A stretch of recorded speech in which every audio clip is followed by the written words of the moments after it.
एक गांव में बूढ़े दंपत्ति रहा करते थे। संतान न होने के कारण वे दोनों बहुत दुखी थी। वक्त गुजरता गया और उन्हें अकेलापन काटने लगा।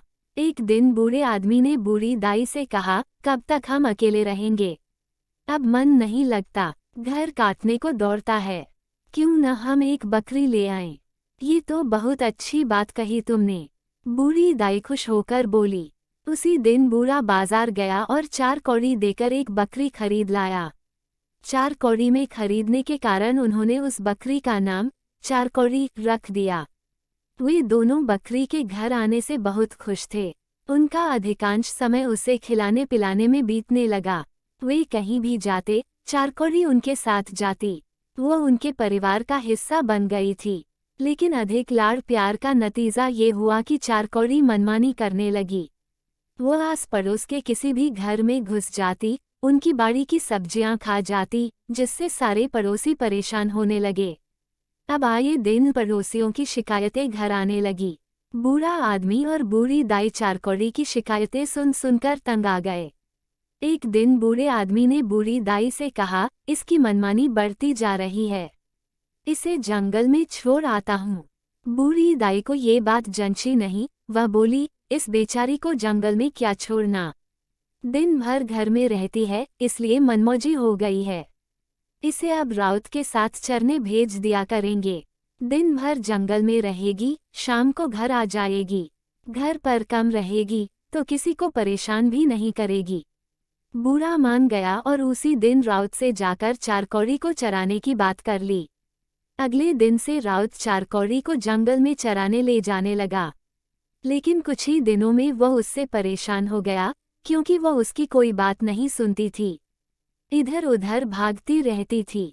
आखिरकार उसने उसे चराने से मना कर दिया। अब वह फिर से पूरे दिन घर पर रहने लगी। कुछ समय बीता तो उसने 2 बच्चों को जन्म दिया, खिरमिट और खिरमिट।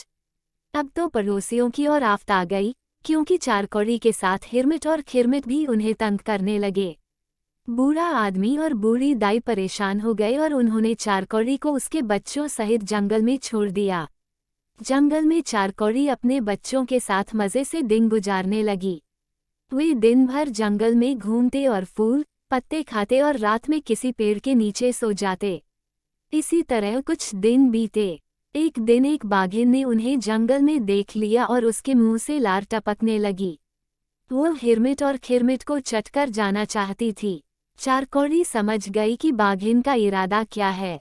वो डर से कांप गई, फिर अपने बच्चों की खातिर हिम्मत कर बाघिन के पास गई और बोली, प्रणाम दीदी। 4 कौड़ी के मुंह से अपने लिए दीदी का संबोधन सुन बाघिन अचंभे में पड़ गई। वह सोचने लगी कि इसने दीदी कह दिया, अब इसके बच्चों को कैसे खाऊं।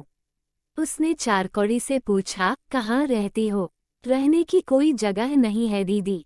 4 कौड़ी बोली, चल मेरे साथ, मेरी मांद के बगल की मांद खाली है, वहीं रहना। बाघिन बोली। 4 कौड़ी हिरमिट और खिरमिट को लेकर बाघिन के साथ मांद में चली आई।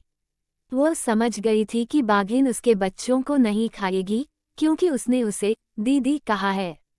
वह अपने बच्चों के साथ बाघिन की मांद के पास वाली मांद में खुशी खुशी रहने लगी। लेकिन वह सतर्क रहा करती थी, ना जाने कब बाघिन का मन बदल जाए। कुछ दिनों बाद बाघिन ने बच्चे दिए, 1 कामरा और 2 कामरा। बच्चे होने के बाद से वह शिकार पर नहीं जा पा रही थी। अब भूख के कारण वह बकरी के बच्चों को खाने की योजना बनाने लगी। 4 कौड़ी ने बाघिन की आंखों को पढ़ लिया था। वह बार बार उसे दीदी पुकारती, ताकि उसका मन बदल जाए। कुछ देर के लिए बाघिन का मन पिघलता भी, पर बाद में भूख हावी होती तो वो फिर उसके बच्चों को खाने के लिए लालयित हो जाती। एक शाम उसने 4 कौड़ी से कहा, तुम तीनों अब से हमारे साथ सोया करो, बच्चे खुश होंगे। 4 कौड़ी ने ना नुकुर की तो बाघिन बोली, तीनों न सही, अगर खिरमिट या हिरमिट में से किसी एक को भेज दो तो। 4 कौड़ी चिंतित हो गई। अपनी माँ को चिंतित देख खिरमिट बोला, माँ, मैं आज रात बाघिन की मांद में सोऊंगा और तू मेरी चिंता मत करना, मैं सुबह सही सलामत आऊंगा। उस रात खिरमिट बाघिन की मांद में पहुंचा और बोला, मौसी मैं आ गया। उसे आया देख बाघिन बहुत खुश हुई और बोली, एक किनारे जाकर सो जा।